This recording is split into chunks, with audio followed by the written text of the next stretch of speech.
BBC প্রবাহে আপনাদের সবাইকে স্বাগত জানাচ্ছি। আমি শারমিন রমা। শুরুতেই দেখে নেব আজ কি থাকছে। কোনোভাবেই ইসরায়েলের হয়ে ইরানের বিরুদ্ধে যুদ্ধ করতে চায় না মার্কিনিরা, প্রতিবাদ জানিয়ে সাবেক সেনার ধস্তাধস্তি। ইসরায়েল যুক্তরাষ্ট্রের জন্য নরকের দরজা খুলে রাখা হয়েছে, হুঁশিয়ারি তেহরানে, প্রয়োজনে সর্বশক্তি দিয়ে ঝাঁপিয়ে পড়ার বার্তা। যুদ্ধে সরাসরি ইরানের পক্ষে অবস্থান নিল ইরাক, কোনোভাবেই তাদের ভূখণ্ড ব্যবহার করে তেহরানে হামলা চালাতে দেবে না বাগদাদ, স্পষ্ট বার্তা প্রধানমন্ত্রী শিয়াল সুদানির। ইরানের কবজায় হরমুজ প্রণালী, আটকা অন্তত 2 শতাধিক তেলের ট্যাঙ্কার, হু হু করে বাড়ছে দাম, টালমাটাল ইউরোপের বাজার। ইরান ইসরায়েল যুদ্ধে নতুন উত্তেজনা, ফ্রান্সের পর এবার মধ্যপ্রাচ্যে সামরিক সরঞ্জাম পাঠাচ্ছে অস্ট্রেলিয়া, আলোচনায় তৃতীয় বিশ্বযুদ্ধ। মধ্যপ্রাচ্যের দীর্ঘদিনের উত্তেজনা এবার বিশ্ব অর্থনীতির সবচেয়ে গুরুত্বপূর্ণ সমুদ্রপথ হরমুজ প্রণালীকে ঘিরে সরাসরি সংঘাতে রূপ নিয়েছে। ইরানের সর্বোচ্চ নেতা আয়াতুল্লাহ আলী খামেনির মৃত্যুর পর যুক্তরাষ্ট্র ও ইসরায়েলের সঙ্গে তেহরানের সংঘাত দ্রুত তীব্র আকার ধারণ করেছে। তবে কৌশলগত এই জলপথকে নিজেদের ট্রুপের তাস হিসেবে ব্যবহার করে হরমুজ প্রণালী কার্যত বন্ধ করে দিয়েছে ইরান। ফলে বৈশ্বিক তেল সরবরাহের অন্যতম প্রধান এই রুটে ট্যাঙ্কার চলাচল প্রায় 90% কমে গেছে এবং বিশ্ববাজারে তেল গ্যাসের দাম দ্রুত বাড়তে শুরু করেছে। সংঘাত ইতিমধ্যেই সরাসরি সামরিক রূপ নিয়েছে। যুক্তরাষ্ট্র দাবি করেছে ভারত মহাসাগরে শ্রীলঙ্কা উপকূলে টর্পেডো হামলায় একটি ইরানি সাবমেরিন ডুবিয়ে দেওয়া হয়েছে। এতে অন্তত 87 জন নিহত হয়েছেন। একই সঙ্গে গত 5 দিনে ইরানের 2000-এর বেশি লক্ষ্যবস্তুতে হামলা চালিয়েছে যুক্তরাষ্ট্র, যেখানে প্রায় 200 যুদ্ধবিমান ও 5000-এর বেশি সেনা অংশ নিয়েছে। ইসরায়েলও জানিয়েছে সংঘাত শুরু হওয়ার পর থেকে তারা ইরানে 5000-এর বেশি বোমা ফেলেছে। হোয়াইট হাউসের দাবি খুব শীঘ্রই ইরানের আকাশসীমা পুরোপুরি মার্কিন নিয়ন্ত্রণে চলে আসবে। যদিও এর পাল্টা জবাবে ইরানও একাধিক সামরিক হামলা চালিয়েছে। Islamic Revolutionary Guard Corps IRGC জানিয়েছে হরমুজ প্রণালীর উপর তাদের পূর্ণ নিয়ন্ত্রণ রয়েছে। প্রণালীতে একটি কার্গো জাহাজে ক্ষেপণাস্ত্র হামলা, একটি মার্কিন F-15 যুদ্ধবিমান ভূপাতিত করা এবং কাতারের আল উদেই বিমান ঘাঁটি, সৌদি আরবের CIA স্টেশন সহ মধ্যপ্রাচ্যে অন্তত 12টি দেশে মার্কিন সামরিক স্থাপনায় ড্রোন ও ক্ষেপণাস্ত্র হামলার দাবি করেছে তেহরান। অন্যদিকে সংঘাত ঘিরে বিশ্বশক্তিগুলো স্পষ্ট অবস্থান নিতে শুরু করেছে। ফ্রান্স ভূমধ্যসাগরে বিমানবাহী রণতরী চার্লস দি গল মোতায়েন করেছে। সংযুক্ত আরব আমিরাত জানিয়েছে তারা ইরানের 3টি ক্ষেপণাস্ত্র ও 121টি ড্রোন ভূপাতিত করেছে। চীন ও রাশিয়া যুক্তরাষ্ট্র ইসরায়েলি হামলার কড়া সমালোচনা করে হরমুজ প্রণালীতে নিরাপত্তা বাণিজ্য চলাচল নিশ্চিত করার আহ্বান জানিয়েছেন। রাশিয়ার পররাষ্ট্রমন্ত্রী সের্গেই ল্যাভরভ এই হামলার যৌক্তিকতা নিয়ে প্রশ্ন তুলেছেন। তিনি সতর্ক করে বলেছেন, মধ্যপ্রাচ্যের এই সংঘাত পরিস্থিতি ও পারমাণবিক ইস্যুকে নিয়ন্ত্রণের বাইরে নিয়ে যেতে পারে। সংঘাতের উত্তাপ আরো বাড়িয়ে দিয়েছে যখন ইসরায়েল সরাসরি ইরানের নেতৃত্বকে লক্ষ্যবস্তু করে হুমকি আবার দিয়েছে। দেশটির প্রতিরক্ষা মন্ত্রী ইসরায়েল কাটস এক পোস্টে বলেছেন, ইরানের প্রয়াত সর্বোচ্চ নেতা আলী খামেনির উত্তরসূরি হিসেবে যিনি নির্বাচিত হবেন তাকেই হত্যা করা হবে। এই বক্তব্যের পর মধ্যপ্রাচ্যে চলমান সংঘাতকে আরো বিপজ্জনক মাত্রায় নিয়ে যাওয়ার আশঙ্কা তৈরি করেছে বলে মনে করছেন বিশ্লেষকরা। তাদের মতে নেতৃত্বকে সরাসরি টার্গেট করার এমন হুমকি শুধু ইরান ইসরায়েলের বিরোধ নয়, পুরো অঞ্চলে স্থিতিশীলতার উপর গভীর প্রভাব ফেলতে পারে। ফলে হরমুজ প্রণালী ঘিরে শুরু হওয়া এই সংঘাত এখন ক্রমেই বৃহত্তর আঞ্চলিক যুদ্ধের ঝুঁকি তৈরি করেছে, যার প্রভাব বিশ্ব রাজনীতি, জ্বালানি বাজার এবং আন্তর্জাতিক নিরাপত্তা ব্যবস্থায় দীর্ঘস্থায়ী অস্থিরতা ডেকে আনতে পারে। ইরানের সঙ্গে যুক্তরাষ্ট্র ও ইসরায়েলের চলমান সংঘাতের মধ্যে হরমুজ প্রণালী কার্যত বন্ধ হয়ে যাওয়ায় পারস্য উপসাগরে প্রায় 200টি তেলের ট্যাঙ্কার আটকে পড়েছে। বিবিসি এক প্রতিবেদনে এই তথ্য জানানো হয়। প্রতিবেদনে বলা হয়, বিশ্বে অন্যতম গুরুত্বপূর্ণ তেল পরিবহন পথটি নিরাপদ কিনা তা নিশ্চিত হওয়ার অপেক্ষায় রয়েছে জাহাজটির মালিক ও অপারেটররা। ইরানের Islamic Revolutionary Guard Corps IRGC জানিয়েছে তারা হরমুজ প্রণালী পূর্ণ নিয়ন্ত্রণে নিয়েছে। সাম্প্রতিক দিনগুলোতে ওই এলাকায় কয়েকটি জাহাজ, ড্রোন ও ক্ষেপণাস্ত্র হামলার লক্ষ্যবস্তু হয়েছে। বিবিসির তথ্য অনুযায়ী সেখানে অন্তত 60টি সুপার ট্যাঙ্কার আটকে রয়েছে, যা বৈশ্বিক বহরের প্রায় 8%। এই পরিস্থিতির প্রভাবে ব্র্যান্ড ক্রুড তেলের দাম ব্যারেল প্রতি $80 উপরে উঠেছে। বিশ্লেষকদের মতে হরমুজ প্রণালী দিয়ে প্রতিদিন গড়ে 20 মিলিয়নের বেশি ব্যারেল তেল ও জ্বালানি পরিবহন হয়। ফলে এই পথ বন্ধ থাকলে বৈশ্বিক জ্বালানি বাজারে বড় ধরনের প্রভাব পড়তে পারে। মধ্যপ্রাচ্যে চলমান সংঘাতের তীব্রতা আরও বেড়েছে। যুক্তরাষ্ট্র ইসরায়েলের হামলায় ইরানে নিহতের সংখ্যা হাজার ছাড়িয়েছে। বাড়তে থাকা সংঘাতের মধ্যেই মধ্যপ্রাচ্যে সামরিক সরঞ্জাম পাঠানো হয়েছে বলে জানিয়েছেন অস্ট্রেলিয়ার প্রধানমন্ত্রী অ্যান্থনি অ্যালবানিজ। আন্তর্জাতিক বার্তা মাধ্যম আল জাজিরার প্রতিবেদনে এ তথ্য জানানো হয়। প্রধানমন্ত্রী বলেন, একটি জরুরি পরিকল্পনা বা কন্টিনজেন্সি প্ল্যানের অংশ হিসেবে চলতি সপ্তাহের শুরুর দিকেই মধ্যপ্রাচ্যে অস্ট্রেলীয় সামরিক সরঞ্জাম পাঠানো হয়েছে। ওই অঞ্চলে 6টি ক্রাইসিস রেসপন্স টিম পাঠানো হয়েছে বলেও জানান তিনি। এছাড়াও মধ্যপ্রাচ্যে 2টি সামরিক উড়োজাহাজ পাঠানোর কথা জানিয়েছে অস্ট্রেলীয় সংবাদ মাধ্যম SBS নিউজ।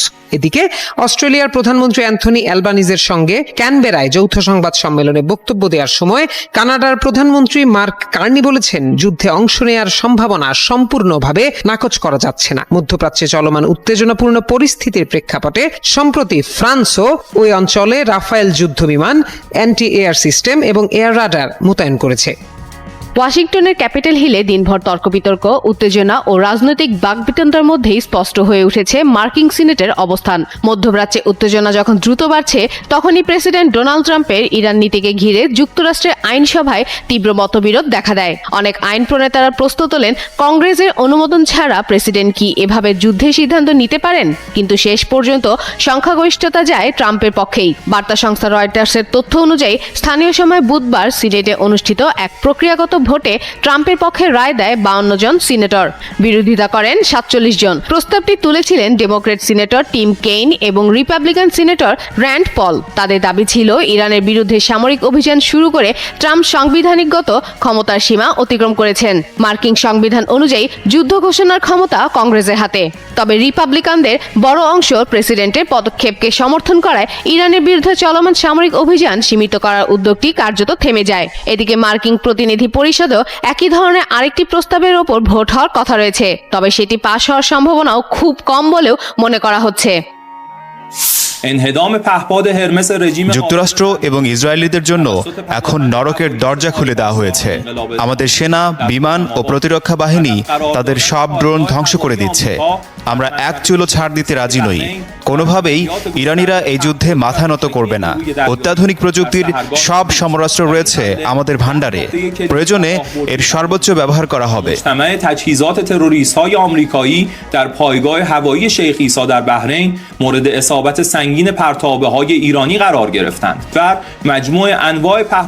যুক্তরাষ্ট্র এবং ইসরায়েলিদের জন্য এখন নরকের দরজা খুলে দেওয়া হয়েছে।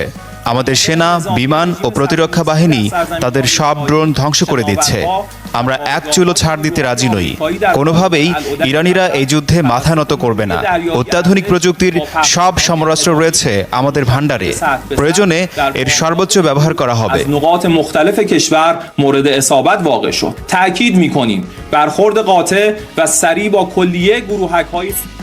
যুক্তরাষ্ট্র ও ইসরায়েলের সাম্প্রতিক বিমান হামলার পর পাল্টা প্রতিক্রিয়ায় ইরানও আঘাত হেনেছে, যার প্রভাব পড়েছে পুরো মধ্যপ্রাচ্যে।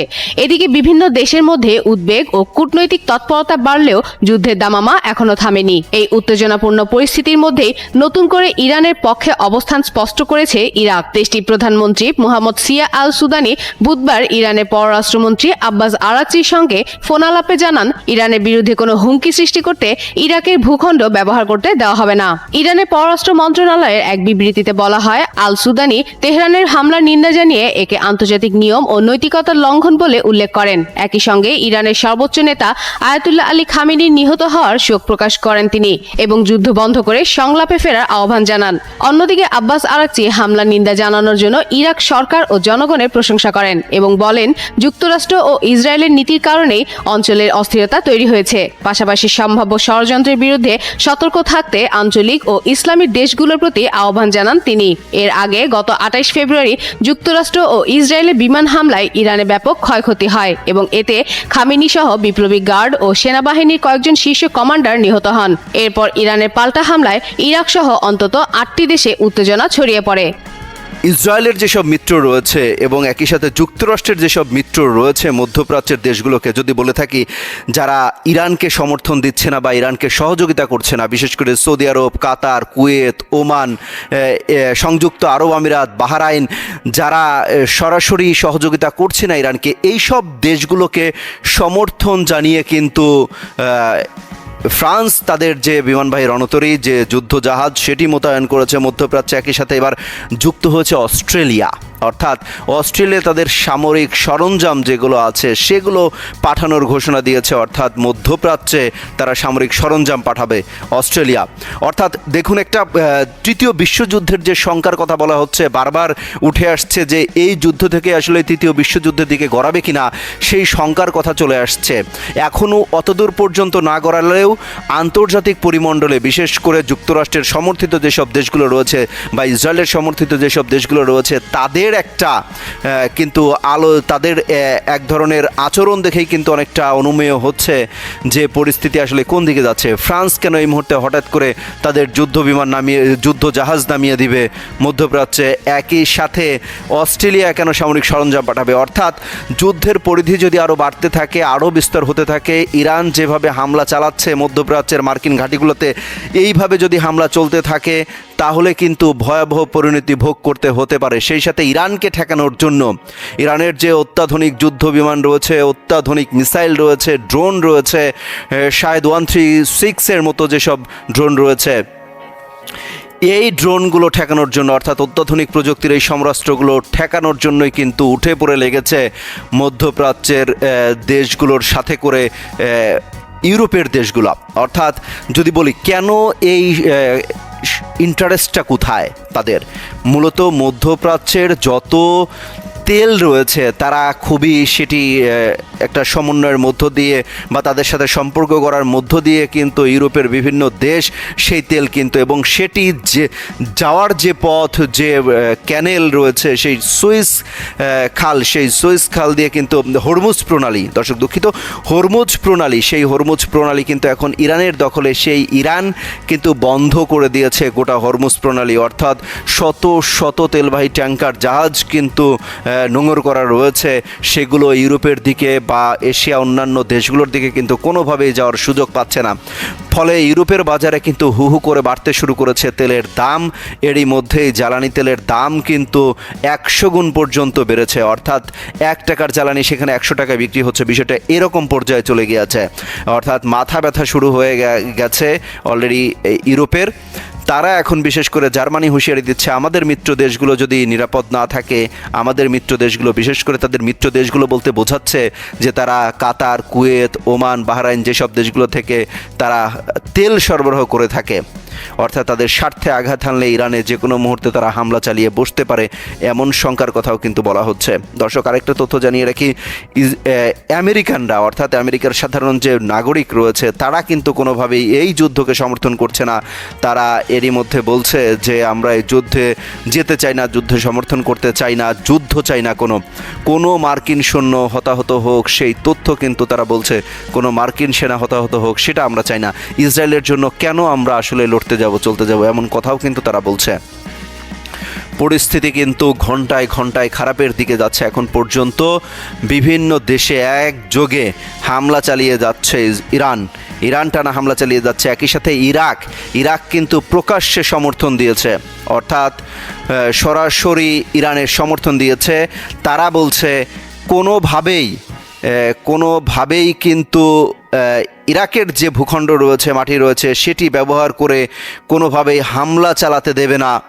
অর্থাৎ ইসরায়েল বা আমেরিকা তাদের মধ্যপ্রাচ্যে যে ঘাঁটিগুলো রয়েছে সেই ঘাঁটিগুলো থেকে কোনোভাবেই যেন ইরানে হামলা চালাতে না পারে, বিশেষ করে ইরাকের ভূখণ্ড ব্যবহার করে যেন কোনো প্রকার হামলা চালাতে না পারে, সেই কথা কিন্তু বারবার হুঁশিয়ারি দিয়েছে ইরাকের পক্ষ থেকে বলা হয়েছে। কিন্তু যেসব দেশ এখন পর্যন্ত ইরানের পক্ষে দাঁড়িয়েছে তার মধ্যে অন্যতম কিন্তু লেবাননের যেসব সশস্ত্র গোষ্ঠী রয়েছে, তারা সরাসরি যুদ্ধের হুঁশিয়ারি দিয়েছে যে ইরানের পক্ষে নিয়ে তারাও যুদ্ধে ঝাঁপিয়ে পড়তে চায়। সেই সাথে কিন্তু রাশিয়া অনেকটা নিন্দা জানিয়েছে ইরানের উপর যে হামলা হয়েছে, সরাসরি যুদ্ধে না জড়ালেও রাশিয়া সমর্থন জুগিয়ে যাচ্ছে ইরানকে, সেই সাথে চীন সমর্থন জুগিয়ে যাচ্ছে ইরানকে, এবং একই সাথে উত্তর কোরিয়া সমর্থন জুগিয়ে যাচ্ছে ইরানকে। সেই সাথে ইরাক এখন প্রচ্ছন্ন সমর্থন দিল যে কোনোভাবে ইরাকের ভূখণ্ড ব্যবহার করে ইরানের মাটিতে কোনোভাবেই হামলা চালানো যাবে না, হামলা চালাতে দেয়া হবে না। দর্শক, পরিস্থিতি এখন গোটা মধ্যপ্রাচ্যে একটা উত্তেজনা ছড়িয়ে পড়েছে এবং সেটি কিন্তু আস্তে আস্তে ইউরোপের যে অংশগ্রহণ, অস্ট্রেলিয়ার যে অংশগ্রহণ, সেইটা আমরা দেখতে পাচ্ছি। অর্থাৎ অস্ট্রেলিয়া নতুন করে এখানে যুদ্ধে সামরিক সরঞ্জাম মোতায়েনের কথা বলছে। কাতারে কিন্তু সব থেকে বড় মার্কিন সামরিক ঘাঁটি অবস্থিত কাতারে। অর্থাৎ সেই কাতার থেকেই কিন্তু একের পর এক হামলা চালানো হচ্ছিল ইরানকে লক্ষ্য করে। সেখানে এই কাতারে কিন্তু একাধিক বিস্ফোরণ ঘটেছে। অর্থাৎ কাতারে হামলা চালিয়েছে ইরান বলছে কোনো ভূখণ্ড ব্যবহার করে কারো কাছ থেকে এই কোনো ধরনের হামলা সহ্য করা হবে না, গুড়িয়ে দেওয়া হবে। বিশেষ করে ইরান বলছে যে তারা নরকের দরজা খুলে দিয়েছে যুক্তরাষ্ট্র এবং ইসরায়েলের জন্য। অর্থাৎ তাদেরকে আসতে হলে নরকের দরজায় পড়তে হবে, নরকে পড়তে হবে, এমন পরিস্থিতি জড়েছে। দর্শক, আমরা জানাচ্ছিলাম যে সবশেষ কি পরিস্থিতি রয়েছে এখন পর্যন্ত। মার্কিন প্রেসিডেন্ট ডোনাল্ড ট্রাম্প বরাবরই নিজেকে একজন আনপ্রেডিক্টেবল বা অপ্রত্যাশিত নেতা হিসেবে জাহির করতে পছন্দ করেন, কিন্তু ইরানের বিরুদ্ধে চলমান সামরিক অভিযানে সেই কৌশলকে এবার বুমেরাং হয়ে দাঁড়াচ্ছে। তেহরানের উপর মুহুর্মুহু বোমা হামলা আর খোদ সর্বোচ্চ নেতা আয়াতুল্লাহ আলী খামেনিকে হত্যার মতো দুঃসাহসিক পদক্ষেপের পর হোয়াইট হাউস আশা করেছিল ইরান হয়তো দ্রুতই হাঁটু গেড়ে আলোচনায় বসবে, কিন্তু যুদ্ধের ময়দান বলছে ভিন্ন কথা। একটি কুইক ভিক্টরি বা দ্রুত জয়ের স্বপ্নে বিভোর ট্রাম্প এখন যেন এক দীর্ঘস্থায়ী যুদ্ধের চোরাবালিতে আটকে যাচ্ছেন। 28 ফেব্রুয়ারি আয়াতুল্লাহ খামেনিকে হত্যার মধ্য দিয়ে ট্রাম্প তার আগ্রাসী মেজাজের চূড়ান্ত রূপ দেখিয়েছেন। কিন্তু এই প্রবল আঘাতের পরও ইরানের শাসকরা আলোচনার টেবিলে ফিরতে সাফ মানা করে দিয়েছেন। উল্টো তারা উপসাগরীয় আরব প্রতিবেশী দেশগুলোর ধৈর্যের পরীক্ষা নিচ্ছে। মার্কিন ঘাঁটি তো বটেই, এমনকি বেসামরিক এলাকা এবং হরমুজ প্রণালীতে চলাচলকারী জাহাজে হামলার হুমকি দিয়ে ইরান বুঝিয়ে দিচ্ছে তারা দমে যাওয়ার পাত্র নয়। ট্রাম্পের বক্তব্যেও এখন বিভ্রান্তি স্পষ্ট। কখনো তিনি বলছেন যুদ্ধ কয়েকদিনে শেষ হবে, আবার কখনো 5 সপ্তাহ বা তার বেশি সময় লাগার ইঙ্গিত দিচ্ছেন। তিনি একদিকে ইরানের জনগণের স্বাধীনতার কথা বলছেন, আবার প্রয়োজনে বর্তমান ব্যবস্থার সাথে আপোষ করার সুযোগ রাখছেন। এই পরস্পর বিরোধী বার্তা আসলে একটি সত্যকেই আড়াল করার চেষ্টা করছে, আর তা হলো ট্রাম্প আসলে দীর্ঘমেয়াদী যুদ্ধের জন্য প্রস্তুত নন। প্রেসিডেন্ট ট্রাম্পের দীর্ঘ রাজনৈতিক ক্যারিয়ারে তিনি তখনই সামরিক শক্তি ব্যবহার করেছেন যখন জয় নিশ্চিত এবং সহজ বলে মনে হয়েছে। গত বছর ইয়েমেনের হুতি বিদ্রোহীদের বিরুদ্ধে অভিযানের কথাই ধরুন, যখন দেখা গেল হুতিদের পুরোপুরি দমনে মাসের পর মাস সময় লাগতে পারে, ট্রাম্প দ্রুত একটি রফাদফা করে সটকে পড়েছিলেন। কিন্তু ইরান কোনো সাধারণ লক্ষ্য নয়। বছরের পর বছর নিষেধাজ্ঞা আর অভ্যন্তরীণ বিক্ষোভে দেশটির অর্থনীতি জর্জরিত হলেও কেবল বিমান হামলা চালিয়ে কয়েক দশকের পুরনো একটি ব্যবস্থাকে উপড়ে ফেলা অসম্ভব বললেই চলে। ট্রাম্প এখন ভেনেজুয়েলা স্টাইলে সমাধানের স্বপ্ন দেখছেন, যেখানে শীর্ষ নেতার অপসারণের পর অনুগত কেউ ক্ষমতায় বসবে। কিন্তু তেহরান এখন নিজের অস্তিত্ব রক্ষার লড়াইয়ে মরিয়া। তারা বিশ্বাস করে এখনই কোনো চুক্তিতে আসা মানে ইসরায়েল আর যুক্তরাষ্ট্রের কাছে স্থায়ীভাবে নতি স্বীকার করা। ইরানের সঙ্গে এই সংঘাত যত দীর্ঘ হবে, ট্রাম্পের জন্য রাজনৈতিক ঝুঁকি ততই বাড়বে। একদিকে মার্কিন সেনাদের প্রাণহানির শঙ্কা, অন্যদিকে বিশ্ব অর্থনীতিতে অস্থিরতা। সব মিলিয়ে যুদ্ধ খোদ মার্কিন জনগণের কাছে ক্রমশ অজনপ্রিয় হয়ে উঠছে। ট্রাম্প অবশ্য তার চিরচারিত কায়দায় যে কোনো মুহূর্তে 180 ডিগ্রি মোড় নিতে পারেন। খামেনিকে হত্যা কিংবা তেহরানের ধ্বংসলীলাকেই তিনি হয়তো বিরাট বিজয় হিসেবে প্রচার করে যুদ্ধ থেকে হাত ধুয়ে ফেলার চেষ্টা করবেন, কিন্তু এর ফল হবে ভয়াবহ। মধ্যপ্রাচ্যে ছড়িয়ে পড়বে চরম অরাজকতা, আঞ্চলিক মিত্রদের অর্থনীতি পড়বে হুমকিতে, আর মুক্তির স্বপ্ন দেখা ইরানি বিরোধীরা হয়তো আবারও এক অনিশ্চিত ভবিষ্যতের মুখে পড়বে। ট্রাম্প কি পারবেন তার এই সামরিক জুয়াকে সফল প্রমাণ করতে, নাকি ইরানের এই প্রতিরোধ তাকে এক অন্তহীন যুদ্ধের গহ্বরে টেনে নিয়ে যাবে? সেই উত্তর লুকিয়ে আছে আগামী কয়েক সপ্তাহে। যুক্তরাষ্ট্র ইসরায়েলের যৌথ বিমান হামলায় ইরানের সর্বোচ্চ ধর্মীয় নেতা আয়াতুল্লাহ আলী খামেনির মৃত্যুর পর ইসলামী প্রজাতন্ত্রের সর্বোচ্চ নেতৃত্বের বড় ধরনের শূন্যতা তৈরি হয়েছে। কে হবেন পরবর্তী সুপ্রিম লিডার তা নিয়ে শুরু হয় ব্যাপক জল্পনা কল্পনা। শেষ পর্যন্ত সেই জল্পনার অবসান ঘটিয়ে খামিনির ছেলে মোস্তফা খামিনিকে ইরানের নতুন সর্বোচ্চ নেতা হিসেবে নির্বাচিত করা হয়েছে। প্রতিবেদন অনুযায়ী ইরানের প্রভাবশালী সামরিক বাহিনী Islamic Revolutionary Guard Corps IRGC বা বিপ্লবী গার্ডের সরাসরি চাপের মুখে দেশটির অ্যাসেম্বলি অফ এক্সপার্টস মোস্তফাকে নতুন সুপ্রিম লিডার হিসেবে নির্বাচিত করেছে। 56 বছর বয়সী মোস্তফা ইরানের শাসন ব্যবস্থার অন্যতম প্রভাবশালী কিন্তু আড়ালে থাকা ব্যক্তিত্ব হিসেবে পরিচিত। 1969 সালে মাশহাদে তার জন্ম। তার বেড়ে ওঠা ইরানের শাহ মোহাম্মদ রেজা পাহলভির রাজতন্ত্র বিরোধী আন্দোলনের সময়। তখন তার বাবা আলী খামিনি ছিলেন একজন প্রভাবশালী ধর্মীয় নেতা এবং শাহের নিরাপত্তা বাহিনীর হাতে বহুবার গ্রেপ্তার ও নির্বাসনের শিকার হন। 1979 সালে ইসলামী বিপ্লবের পর দেশের রাজনৈতিক বাস্তবতা পাল্টে যায়। তখন মোস্তফা পরিবার সহ তেহরানে চলে আসেন। সেখানে তিনি এলিট আলাভি হাই স্কুলে পড়াশোনা করেন, যে প্রতিষ্ঠানটি শাসক গোষ্ঠীর ঘনিষ্ঠ ব্যক্তিত্ব তৈরির জন্য পরিচিত। পরবর্তীতে তিনি তেহরান ও কুমে ধর্মীয় শিক্ষা গ্রহণ করেন। রাষ্ট্রায়ত্ত সংবাদ মাধ্যম ইউএনআই এর তথ্য অনুযায়ী তিনি রক্ষণশীল আলেম আয়াতুল্লাহ মোহাম্মদ তাকি মেজবা ইজাহদি সহ কয়েকজন প্রভাবশালী ধর্মীয় নেতার অধীনে পড়াশোনা করেন। মোস্তফা একজন মধ্যম স্তরের আলেম, তবে তিনি আয়াতুল্লাহ নন। তা সত্ত্বেও দীর্ঘদিন ধরে সুপ্রিম লিডারের দপ্তরের আড়ালের একজন শক্তিশালী ব্যক্তিত্ব হিসেবে বিবেচিত হয়ে আসছেন তিনি। অনেক বিশ্লেষক তার ভূমিকাকে তুলনা করেন আহমেদ খোমেনির সঙ্গে, যিনি তার বাবা রুহুল্লাহ খোমেনির শাসনামলে প্রধান আস্থাভাজন ও গেটকিপার হিসেবে কাজ করেছিলেন। মোস্তফা খামিনির প্রভাবের একটি বড় কারণ হলো শক্তিশালী সামরিক বাহিনী আইআরজিসির সঙ্গে তার ঘনিষ্ঠ সম্পর্ক। ইরান ইরাক যুদ্ধের সময় হাবিব ব্যাটালিয়নে দায়িত্ব পালন করেছিলেন তিনি। সেই সময় গোয়েন্দা ও নিরাপত্তা বাহিনীর অনেক কর্মকর্তার সঙ্গে সম্পর্ক গড়ে তোলেন মোস্তফা। পরবর্তীতে এদের অনেকেই বাসিজ বাহিনী ও নিরাপত্তা কাঠামোর শীর্ষ পর্যায়ে উঠে আসেন।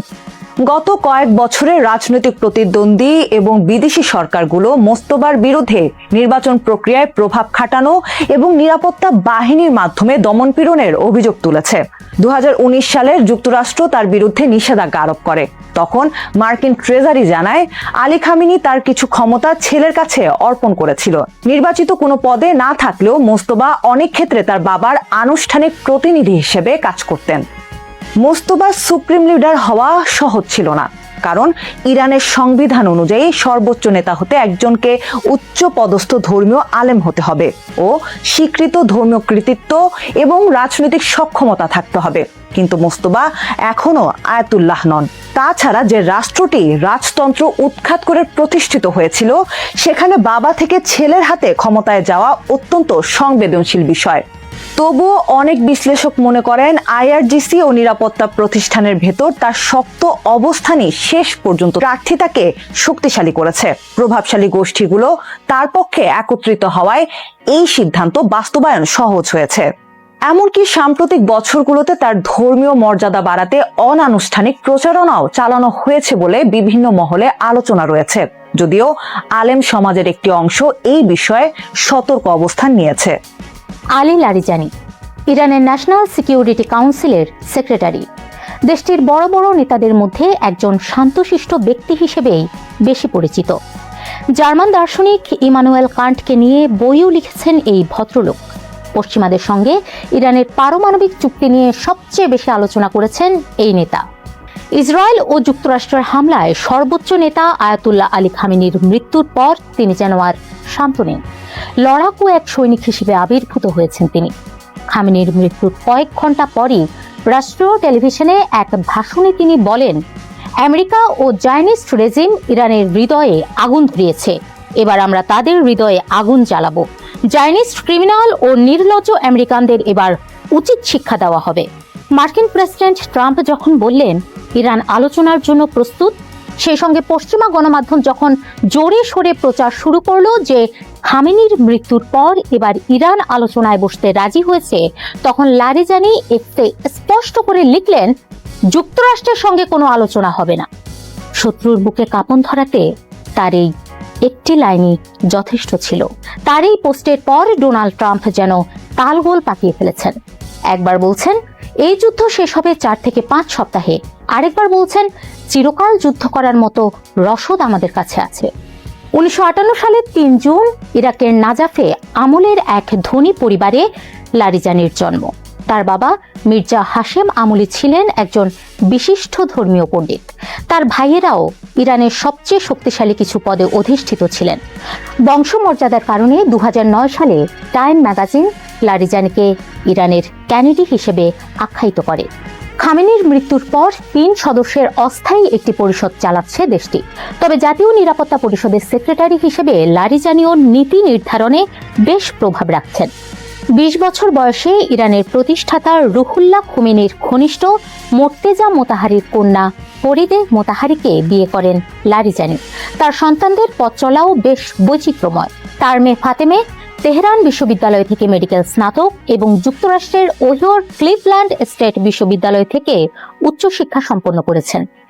ইরানের বেশিরভাগ বড় নেতার ব্যাকগ্রাউন্ড মাদ্রাসা থাকলেও লারিজানি ছিলেন বিপরীত। 1979 সালে তিনি শরীফ প্রযুক্তি বিশ্ববিদ্যালয় থেকে গণিত এবং কম্পিউটার বিজ্ঞানে স্নাতক ডিগ্রি অর্জন করেন। পরে তিনি তেহরান বিশ্ববিদ্যালয় থেকে পাশ্চাত্য দর্শনে স্নাতকোত্তর এবং ডক্টরেট ডিগ্রি অর্জন করেন এবং তখন ইমানুয়েল কান্টের উপর থিসিস লেখেন তিনি। 1980-এর দশকের গোড়ার দিকে আইআরজিসিতে যোগ দেন লারিজানি। 1994 থেকে 1997 সাল পর্যন্ত প্রেসিডেন্ট আকবর হাশেমি রাফসানজানির অধীনে সংস্কৃতি মন্ত্রী হিসেবে দায়িত্ব পালন করেন। এরপর 1994 থেকে 2004 সাল পর্যন্ত রাষ্ট্রীয় গণমাধ্যম IRIB এর প্রধান হিসেবে দায়িত্ব পালন করেন। 2008 থেকে 2020 সালের মধ্যে তিনি টানা 3 মেয়াদে জাতীয় সংসদ মজলিসের স্পিকার হিসেবে দায়িত্ব পালন করেন। 2005 সালে প্রথমবারের মতো লারিজানি প্রেসিডেন্ট পদে প্রতিদ্বন্দ্বিতা করেন, তবে তিনি পাশ করতে পারেননি। একই বছর তাকে ইরানের সর্বোচ্চ জাতীয় নিরাপত্তা পরিষদের সচিব এবং দেশটির প্রধান পারমাণবিক আলোচক নিযুক্ত করা হয়। তবে তৎকালীন প্রেসিডেন্ট মাহমুদ আহমাদিনেজাদের পারমাণবিক নীতির সঙ্গে তার চিন্তার মিল না হওয়ায় 2007 সালে তিনি পারমাণবিক আলোচক পদ থেকে নিজেকে সরিয়ে নেন। 2008 সালে ভোটে জিতে পার্লামেন্টে প্রবেশ করেন লারিজানি। কোমের ধর্মীয় কেন্দ্রের প্রতিনিধিত্ব করার জন্য একটি আসনে জিতে স্পিকার হন পার্লামেন্টের। এর ফলে লারিজানি প্রভাব বিস্তার করতে সক্ষম হন এবং তিনি পারমাণবিক ফাইলের সঙ্গে তার সংযোগ বজায় রাখেন।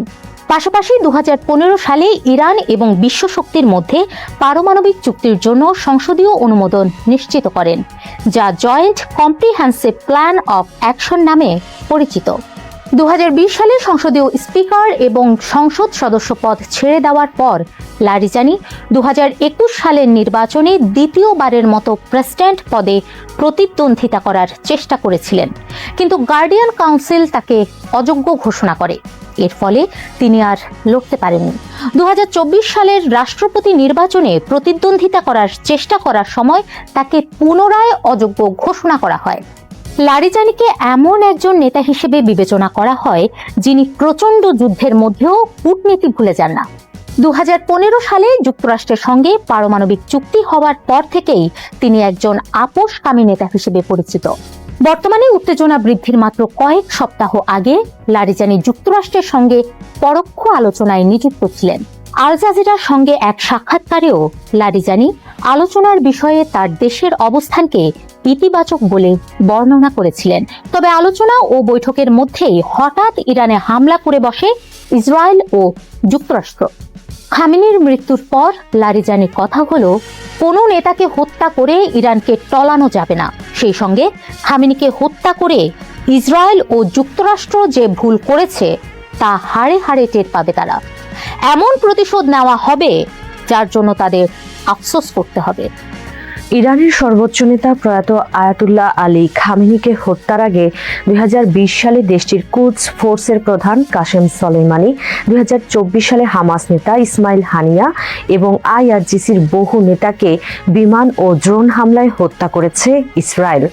ইরানে ইসরায়েলের অনেক গুপ্তচর রয়েছে, সেটি সর্বজনবাদিত। বিদেশের মাটিতে গুপ্ত হত্যা চালানোর ক্ষেত্রে ইসরায়েলের দীর্ঘ ইতিহাসও রয়েছে। এসব জানার পরও রাজধানী তেহরানের পাস্তর স্ট্রিটে শহীদ হলেন খামেনি। কি সেই কৌশল? যে কৌশলে খামেনির অবস্থান শনাক্ত করেছে সিআইএ এবং মোসাদ, কোন প্রযুক্তির মাধ্যমে একটুও ভুল না করে হুবহু খামেনির বৈঠকস্থলে বোমা মেরে একসঙ্গে 40 শীর্ষ নেতার প্রাণ কেড়ে নেওয়া হলো। যুক্তরাজ্য ভিত্তিক গণমাধ্যম ফাইন্যান্সিয়াল টাইমসের এক প্রতিবেদন বলছে, তেহরানের ব্যস্ত সড়কে স্থাপিত ট্রাফিক ক্যামেরাগুলোই শেষ পর্যন্ত হয়ে উঠেছিল নজরদারির এক অদৃশ্য অস্ত্র। নারীরা হিজাব পরছে কিনা তা পর্যবেক্ষণ করতে এক সময় এই ক্যামেরাগুলো লাগানো হয়েছিল। ইসরায়েলি একাধিক সূত্রের দাবি, বেশ কয়েক বছর ধরে হ্যাক করা হয়েছে এসব ক্যামেরা। এগুলো লাইভ ফিড ব্যবহার করে রাজধানীর ভেতরে নেতাদের চলাচলের ধরন ও গতিবিধি বিশ্লেষণ করেছে ইরানের শত্রুপক্ষ। এই নজরদারি ব্যবস্থাকে ঘিরেই গড়ে ওঠে কৃত্রিম বুদ্ধিমত্তা নির্ভর একটি টার্গেট প্রোডাকশন মেশিন। এর মাধ্যমে বিপুল পরিমাণ তথ্য প্রক্রিয়াজাত করে নির্দিষ্ট লক্ষ্যের অবস্থান চিহ্নিত করা সম্ভব হয় বলে দাবি সংশ্লিষ্ট সূত্রগুলোর। সোশ্যাল নেটওয়ার্ক বিশ্লেষণ নামে পরিচিত একটি গাণিতিক পদ্ধতি ব্যবহার করে কোটি কোটি তথ্য বিশ্লেষণের মাধ্যমে নজরদারি ও হত্যার জন্য লক্ষ্যবস্তু শনাক্ত করে দূরদর্শ গোয়েন্দা সংস্থা মোসাদ। ইসরায়েলি সামরিক রিজার্ভের একজন ব্রিগেডিয়ার জেনারেল ইতাই শাপিরা বলেছেন, ইসরায়েলি গোয়েন্দা সংস্কৃতিতে যদি কাউকে হত্যা করার সিদ্ধান্ত নেওয়া হয় তাহলে তার লক্ষ্যবস্তুর ব্যাপক তথ্য সংগ্রহ করা হয়। ইসরায়েলি সূত্রের ভাষ্য অনুযায়ী পুরো ব্যবস্থাটি ছিল বহু স্তর বিশিষ্ট। এতে ভিজুয়াল ইন্টেলিজেন্স অর্থাৎ ট্রাফিক ক্যামেরা দিয়ে হ্যাক করা ছবি ও ভিডিও চিত্র, হিউম্যান ইন্টেলিজেন্স বা মোসাদের নিয়োগকৃত গুপ্তচরদের পাঠানো তথ্য, সিগন্যালস ইন্টেলিজেন্স, সামরিক ও নিরাপত্তা গতিবিধি, ডিজিটাল বিশ্লেষণ, সবগুলো উৎস একই সুতোয় গাঁথা হয়। এরপর এসব তথ্য শক্তিশালী কম্পিউটার ও অ্যালগরিদমের মাধ্যমে বিশ্লেষণ করা হয়। পুরো প্রক্রিয়ায় প্রযুক্তিবিদ, ডেটা বিশ্লেষণ ও প্রকৌশলীদের একটি দল চূড়ান্ত যাচাই বাছাই করত। তবে খামেনিকে হত্যা করা কেবল একটি প্রযুক্তিগত অর্জন নয়, একটি রাজনৈতিক সিদ্ধান্ত ছিল। ফাইন্যান্সিয়াল টাইমসকে এই তথ্য জানিয়েছেন সাক্ষাৎকার দেওয়া অর্ধ ডজনেরও বেশি বর্তমান এবং প্রাক্তন ইসরায়েলি গোয়েন্দা কর্মকর্তা। যখন সিআইএ এবং ইসরায়েল তথ্য পেল খামেনি 28 ফেব্রুয়ারি সকালে পাস্তর স্ট্রিটের কাছে তার অফিসে একটি বৈঠক করবেন, তখন তাকে হত্যা করার সুযোগটি বিশেষভাবে প্রাধান্য পেল। আর এর সবই ছিল তথ্যের খেলা। ইসরায়েল বহু বছর ধরে ইরানের অভ্যন্তরীণ নিরাপত্তা কাঠামোতে অনুপ্রবেশ বজায় রেখেছে বলে আন্তর্জাতিক মহলে ধারণা রয়েছে। অতীতে ইরানের শীর্ষ পারমাণবিক বিজ্ঞানী হত্যা, পারমাণবিক আর্কাইভ চুরি এবং তেহরানে হামাসের রাজনৈতিক নেতাকে টার্গেট করার ঘটনায় সেই সক্ষমতার ইঙ্গিত মিলেছে। 2025 সালের জুনে 12 দিনের ইসরায়েল ইরান সংঘাতের শুরুতেই একই ধরনের প্রযুক্তিগত সক্ষমতা ব্যবহার করে ইরানের শীর্ষ সামরিক কর্মকর্তাদের হত্যা করা হয়েছিল বলে দ্বিতীয় এক ইসরায়েলি সূত্র জানায়। ফাইন্যান্সিয়াল টাইমস জানিয়েছে, খামেনি তার মিত্র হিজবুল্লাহ নেতা হাসান নাসরুল্লাহর মতো আত্মগোপনে থাকতেন না। নাসরুল্লাহ তার জীবনের অনেক বছর ভূগর্ভস্থ বাংকারে কাটিয়েছিলেন। এক পর্যায়ে ইসরায়েলি যুদ্ধ বিমান বৈরুতে তার আস্তানার উপর 80টিরও বেশি বোমা ফেলে তাকে হত্যা করে। অন্যদিকে ইরানের অনেক বিশেষজ্ঞরা বলেছেন, খামেনি শহীদ হওয়ার আশা করতেন। ফাইন্যান্সিয়াল টাইমসকে সাক্ষাৎকার দেওয়া এক ব্যক্তি বলেন, খামেনির বাংকারে না থাকাটা অস্বাভাবিক ছিল। তার 2টি বাংকার ছিল এবং তিনি যদি সেখানে থাকতেন তাহলে ইসরায়েল তাকে মারতে পারত না। নানা কারণে ইসরায়েল সাধারণত ইরানে দিনের বেলা হামলা করে না, এর আগেও তাই হয়েছে। তবে এবার চমক দিয়ে তারা 28 ফেব্রুয়ারি সকালে এই হামলাটি করেছে। ইসরায়েলের প্রতিরক্ষা মন্ত্রী ইসরায়েল কাচ বলেছিলেন, জুনের সংঘাতে খামেনিকে টার্গেট করার সুযোগ পাওয়া যায়নি, কারণ তিনি ভূগর্ভস্থ বাংকারে আশ্রয় নিয়েছিলেন এবং যোগাযোগ বিচ্ছিন্ন রেখেছিলেন। কিন্তু এবার দিনের বেলায় একটি ট্রিগার ইভেন্ট এর ভিত্তিতে ইসরায়েলি বাহিনী হামলা চালায়। যুক্তরাষ্ট্রের গোয়েন্দা সহায়তায় খামেনির কম্পাউন্ডের ভেতরে তার সুনির্দিষ্ট অবস্থান শনাক্ত করা হয়। হামলার কয়েক ঘন্টার মধ্যে ইসরায়েলি কর্মকর্তারা ফলাফল নিয়ে আশাবাদী ছিলেন। তবে আনুষ্ঠানিকভাবে নিশ্চিত হওয়া যায় 1 মার্চ ভোরে, যখন ইরানের রাষ্ট্রীয় সম্প্রচার মাধ্যম ঘোষণা দেয় ইরানের সর্বোচ্চ নেতা শহীদ হয়েছেন। এই ঘটনা আধুনিক যুদ্ধের চরিত্রে একটি বড় পরিবর্তনের ইঙ্গিত দেয়। সড়কের ট্রাফিক ক্যামেরা থেকে স্যাটেলাইট চিত্র, সবকিছু একত্র করে কৃত্রিম বুদ্ধিমত্তার মাধ্যমে সামরিক লক্ষ্য নির্ধারণ এখন বাস্তবতা। রাষ্ট্রীয় নিরাপত্তা অবকাঠামো হ্যাক করে দীর্ঘমেয়াদী নজরদারি চালানো এবং তাৎক্ষণিক আঘাত হানার সক্ষমতা ভবিষ্যতের সংঘাতকে আরও প্রযুক্তি নির্ভর ও অনিশ্চিত করে তুলছে। সবাইকে শুভকামনা জানিয়ে আমি শারমিন রমাজ এখানেই বিদায় নিচ্ছি। ভালো থাকবেন।